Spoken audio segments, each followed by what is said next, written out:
What's going on, guys? So I got the compressor in place. I've got it anchored to the floor. The next thing to do is get it all wired up. So that's what I'm going to be working on now.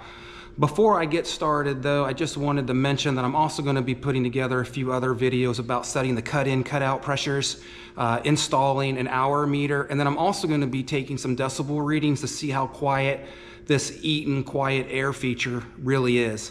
I hope to get those uploaded as soon as I can, so the best thing to do is just keep checking the channel.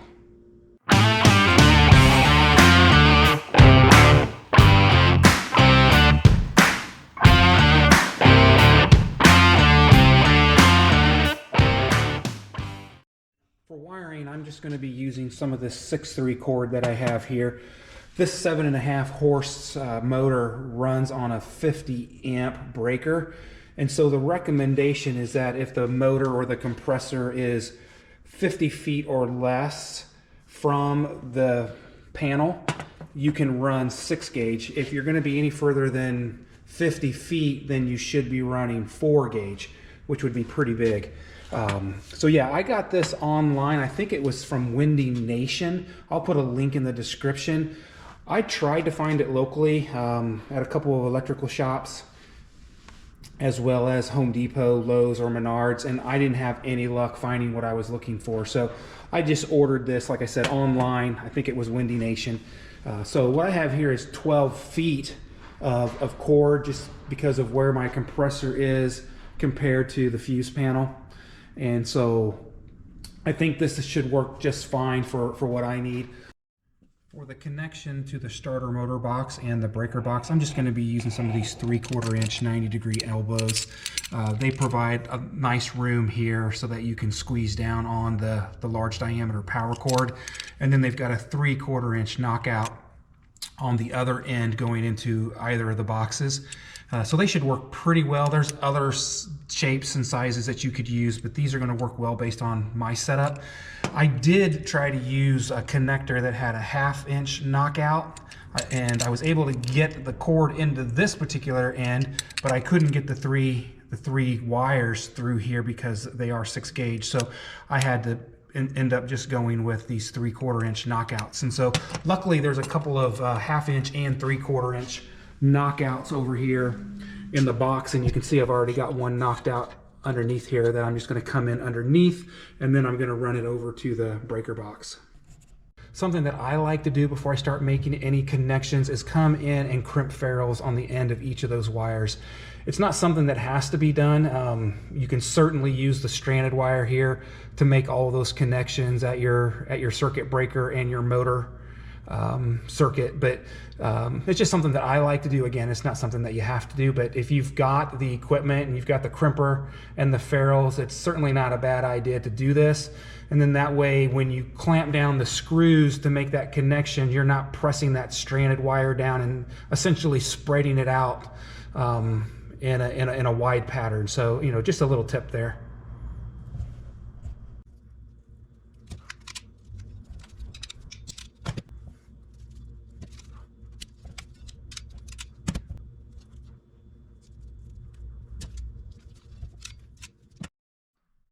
Okay, so just a few things here before we start making connections. You can see that I've got the wire pulled through the motor starter box here.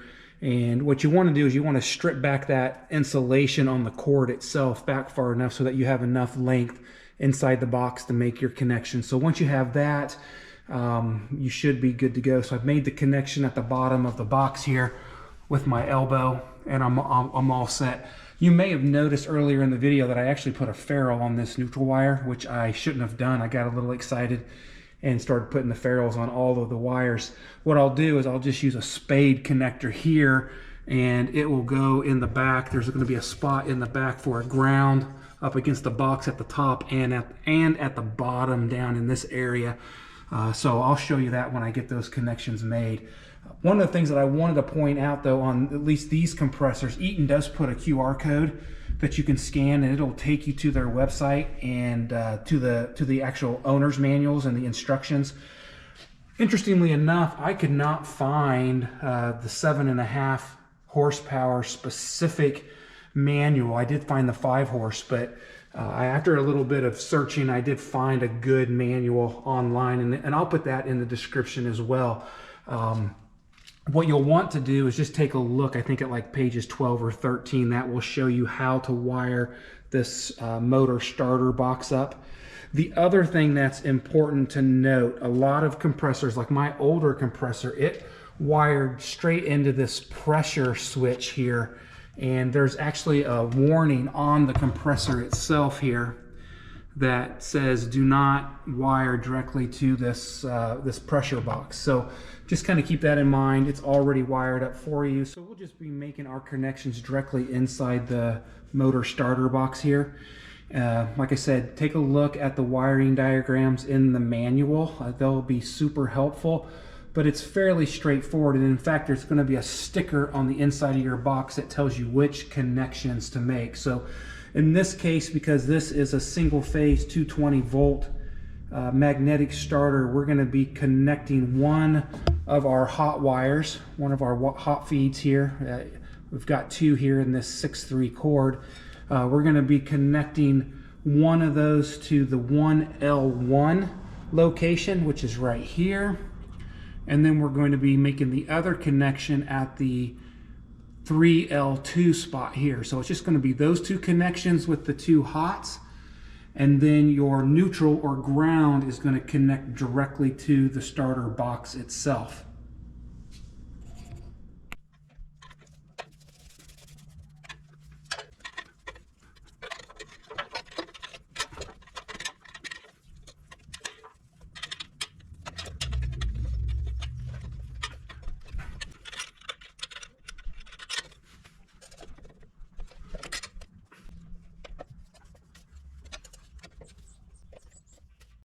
Okay, so I got the power cord from the fuse panel to the box grounded, and I just went to the bottom. There's a ground screw at the bottom of the box once you come in from the outside here. And so I just grounded it there. There's actually another ground at the top up in this area, and that's where the motor is ground from the factory up in this area. So I'll just leave that alone. Like I said, it's not going to hurt to have two different grounds here. Sometimes you have to splice into the ground wire depending on the connection.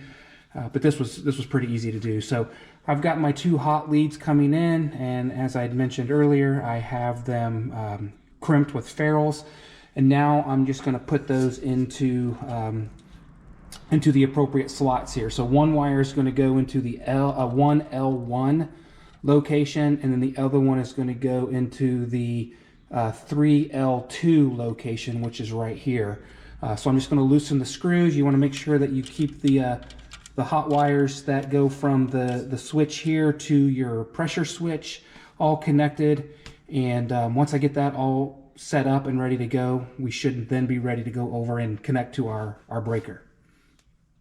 While we're talking about adding ferrules to your stranded wires here, it's probably a good time to make sure to just mention that before you do that, or before you add those ferrules to the end that is going to be connecting to the block inside the motor starter box, is you want to just make sure, take a ferrule and see if you can stick it down inside of this area here, because if you have one of these screws here that tighten down and clamp down on your wiring, if they have through screws, you're not going to have enough room for that ferrule, especially if you're using 6 gauge or 4 gauge wire. Now, you'll be okay at your breaker, depending on what type of breaker you're using, but I suggest that you also check that just to make sure that this ferrule here, this itself, isn't too large to be inserted. When I checked it on this block here, I couldn't get the ferrule into the area that clamps down, so I did not put ferrules on the end that's going to be plugging into the starter motor area. So just check that, make sure that you don't put those on too soon and then you find out that you can't get them to fit. So in this case, I am just going to be going straight in with the stranded wire. I want to make sure that I get the other wires that were part of this connected as well. So don't forget, these are going to come loose, and you want to make sure that you get these added back in as well. There will be a white one and a red one.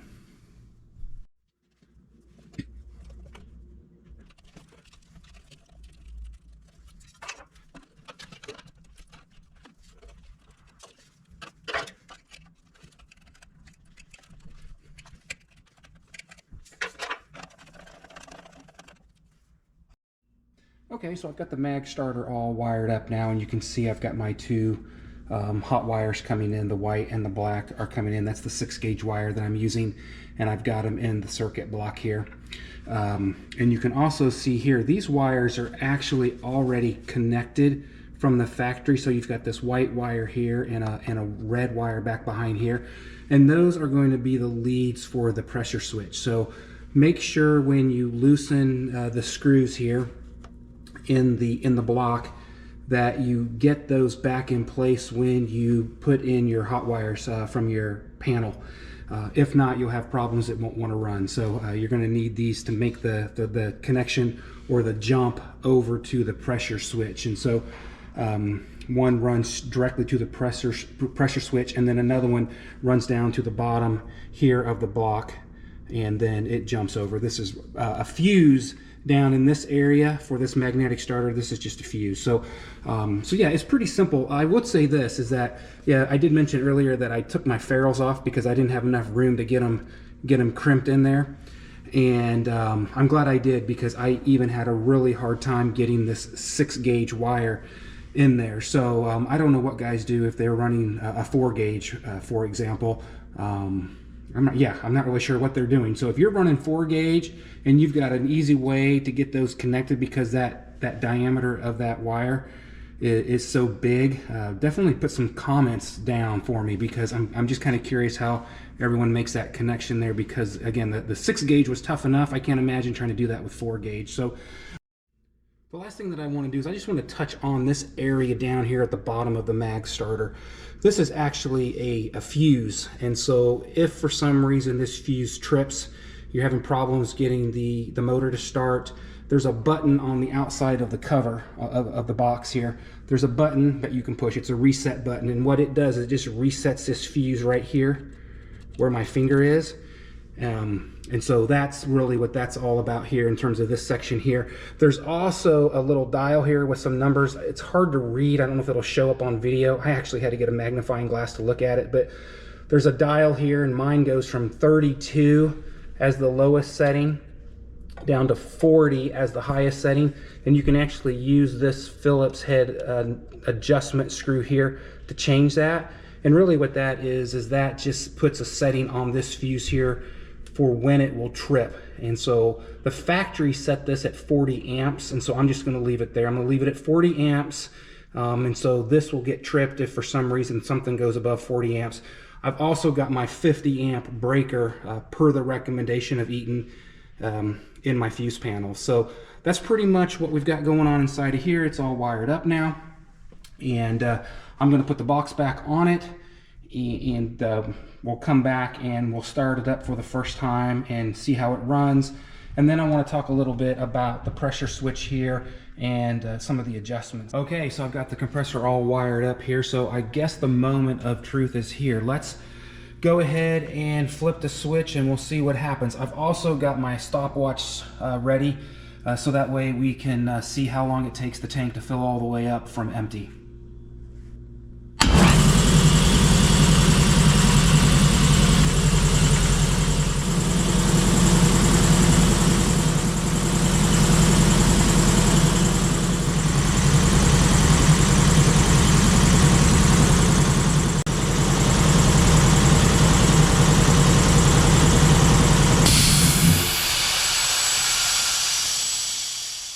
All right, well that was sweet. It started right up without any problems to report. So that should pretty much do it here for the installation and wiring of my Eaton air compressor.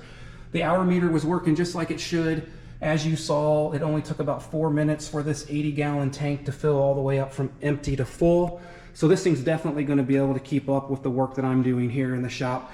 And then probably the thing that I'm the most excited about is how quiet it seems. And remember, I've got this whisper quiet air feature on this compressor, and like I said, it does seem to be a lot quieter than the other compressor that I was using. So that's pretty much it, y'all. Thanks for tuning in. Be sure to check the channel. I'm going to be putting up a few other videos. I'm going to put together a video here on installing an hour meter. I'm also going to do something on setting the cut in and the cut out pressures, and then kind of going back to how quiet this thing seems. I'm going to be taking some decibel readings, and I'll be sure to get those videos all uploaded as soon as I can, so definitely keep checking the channel.